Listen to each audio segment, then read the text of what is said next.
Bismillahirrahmanirrahim. Assalamualaikum warahmatullahi wabarakatuh. Perkenalkan, nama saya Ahyani, Prodi S1 Ilmu Gizi Fakultas Kesehatan Universitas Nahdlatul Ulama. Pada video kali ini saya akan mempresentasikan hasil studi pustaka saya yang bertema osteoporosis.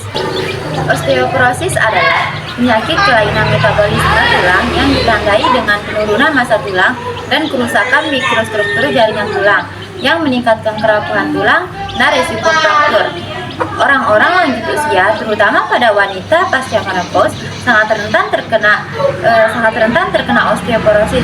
Namun, meskipun jarang terjadi, osteoporosis pada anak-anak dan dewasa muda kini menjadi semakin nyata.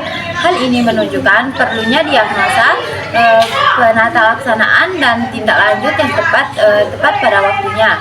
Osteoporosis ini didefinisikan sebagai adanya BMZ atau jumlah mineral yang rendah pada individu, baik yang berusia kurang dari 20 tahun maupun pada individu yang berusia lebih dari 20 tahun ke atas. Sebuah studi Global Burden of Disease (GBD) pada tahun 2023 melaporkan bahwa kejadian osteoporosis meningkat lebih dari 3 kali lipat dalam 30 tahun terakhir, dengan kejadian osteoporosis global meningkat menjadi 41,5 juta pada tahun 2019, dan jumlah individu yang terkena dampak osteoporosis diperkirakan akan mencapai 109 juta dan 154 juta pada pria dan wanita antara tahun 2030 dan 2034. Sebuah studi GBD baru-baru ini juga menunjukkan bahwa jumlah kematian global yang disebabkan oleh osteoporosis dan massa tulang rendah telah meningkat sebesar 111,16% selama 30 tahun terakhir. Dan terdapat beban penyakit pada perempuan lebih besar dibandingkan pada laki-laki. Dalam beberapa penyakit ini, risiko patah tulang akibat osteoporosis yang juga berhubungan dengan hipertensi risiko sangat besar dan berakibat fatal. Oleh karena itu, pengobatan osteoporosis harus dimulai sesegera mungkin setelah terjadi patah tulang untuk mengurangi risiko terjadinya patah tulang. Adapun hasil dari studi pustaka saya yaitu definisi osteoporosis pada anak-anak dan dewasa muda berdasarkan kriteria dari International Society of Clinical Densitometry, yaitu disingkat ISCD, dan International Osteoporosis Foundation (IOP) adalah sebagai berikut. Yang pertama, International Society for Clinical Densitometry atau ISCD. Pada anak-anak, osteoporosis didefinisikan sebagai kehadiran lebih dari satu fraktur kompresi vertebral dalam ketiadaan penyakit lokal atau trauma energi tinggi, atau riwayat fraktur klinis yang signifikan, dan BMD yaitu kadar mineral Z-score kurang dari 2 dengan lebih dari 2 fraktur tulang panjang hingga usia 10 tahun dan atau lebih dari 3 fraktur tulang panjang hingga usia 19 tahun. Yang kedua, pada wanita pramenopause dan pria berusia kurang dari 50 tahun, osteoporosis didefinisikan sebagai BMD Z-score kurang dari 2 dan riwayat faktor energi rendah atau penyebab sekunder osteoporosis. Kedua, menurut International Osteoporosis Foundation atau disingkat IOP, pada dewasa muda usia 20 sampai 30 tahun, osteoporosis didefinisikan sebagai Z-score kurang dari 2,5 dan riwayat fraktur energi rendah atau penyebab sekunder osteoporosis. Ini adalah definisi osteoporosis pada anak-anak dan dewasa muda berdasarkan kriteria dari ISCD dan IOP.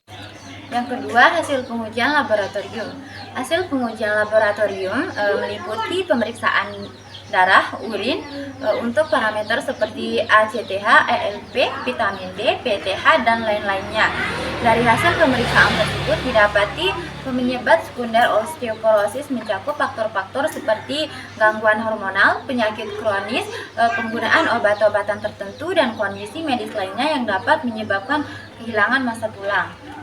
Yang ketiga, struktur tulang yang mempengaruhi kekuatan dan kerapuhannya. Struktur tulang mempengaruhi kekuatan dan kerapuhannya melalui berbagai faktor. Tulang terdiri dari dua komponen utama, yaitu matriks organik yang terutama terdiri dari kolagen tipe 1 dan matriks anorganik yang terutama terdiri dari hidrosiapatit. Struktur mikrotulang terdiri dari tulang kortikular yang padat dan tulang trabekular yang berpori. Tulang trabekular memiliki luas permukaan yang lebih besar dan mengalami remodeling yang lebih aktif, sehingga lebih rentan terhadap patologi. Selain itu, keseimbangan antara pembentukan tulang dan osteoblast dan resorpsi tulang oleh osteoklas juga mempengaruhi kekuatan dan kerapuhan tulang. Proses remodeling tulang yang melibatkan interaksi antara pembentukan tulang dan resorpsi tulang harus seimbang secara kuantitatif dengan waktu. Gangguan dalam proses ini dapat menyebabkan penurunan kekuatan tulang dan meningkatkan risiko kerapuhan tulang. Yang keempat yaitu temuan genetik. Mutasi pada gen LRPS, WMT1, PLS3, SDMS2, dan ARHGAP25 merupakan variasi genetik yang berperan dalam osteoporosis dan kerapuhan tulang. Yang pertama, LRPS merupakan mutasi pada gen yang dapat menyebabkan osteoporosis dengan pola pewarisan autosomal resesif dan dominan. LRPS merupakan gen yang terlibat dalam jalur sinyal BMP yang penting untuk kesehatan tulang.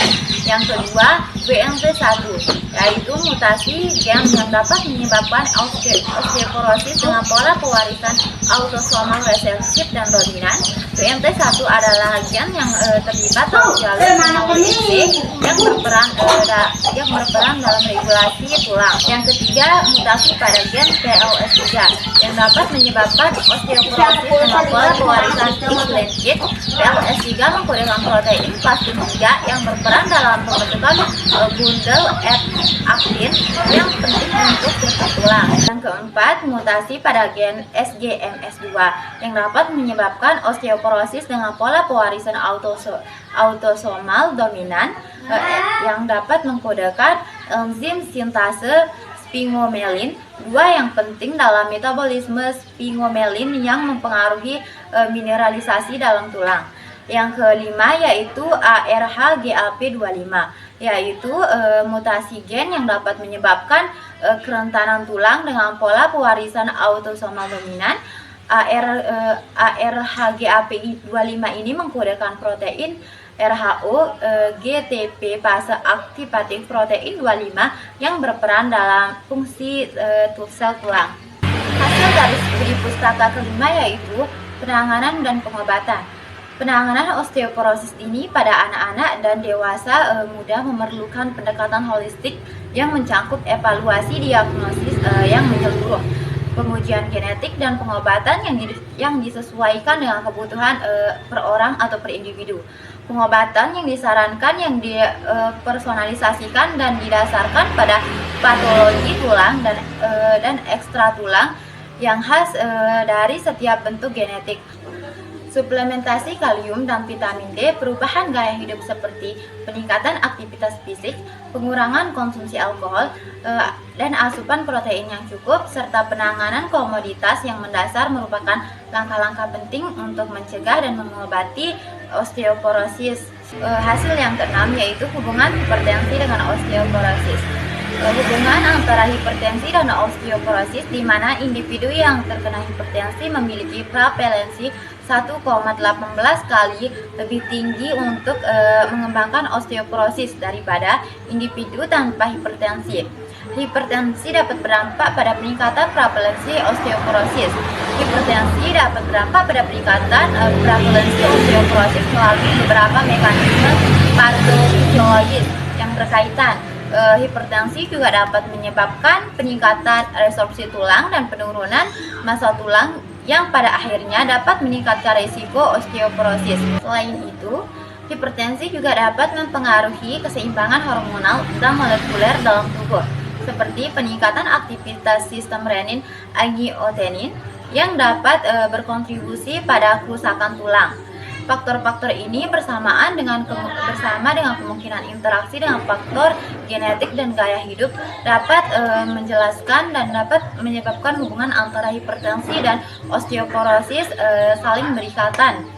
Selanjutnya, dampak dan pencegahan. Osteoporosis dapat memiliki dampak negatif pada kesehatan tulang, seperti meningkatnya risiko fraktur tulang, mengurangi kekuatan tulang, dan menyebabkan penurunan tinggi badan, nyeri punggung, postur tubuh yang buruk, dan risiko kecacatan. Kondisi ini juga dapat mempengaruhi kualitas hidup seseorang dan meningkatkan risiko kematian. Hasil studi pustaka selanjutnya yaitu dampak dan pencegahan. Osteoporosis dapat memiliki dampak negatif pada kesehatan tulang, seperti meningkatkan risiko fraktur tulang, mengaruhi kekuatan tulang, dan menyebabkan penurunan tinggi badan, nyeri punggung, serta postur tubuh yang buruk dan risiko kecacatan. Kondisi ini juga dapat mempengaruhi kualitas hidup seseorang dan meningkatkan risiko kematian, serta menyebabkan penundaan penyembuhan fraktur karena sifat biomekanik yang terganggu pada tulang osteoporosis. Pencegahan dan pengobatan. Osteoporosis dapat dicegah dengan mengadopsi gaya hidup sehat yang mencakup asupan kalsium dan vitamin D yang cukup, berolahraga secara teratur, menghindari konsumsi rokok dan alkohol secara berlebihan, serta melakukan pemeriksaan kesehatan secara rutin untuk memantau kesehatan tulang.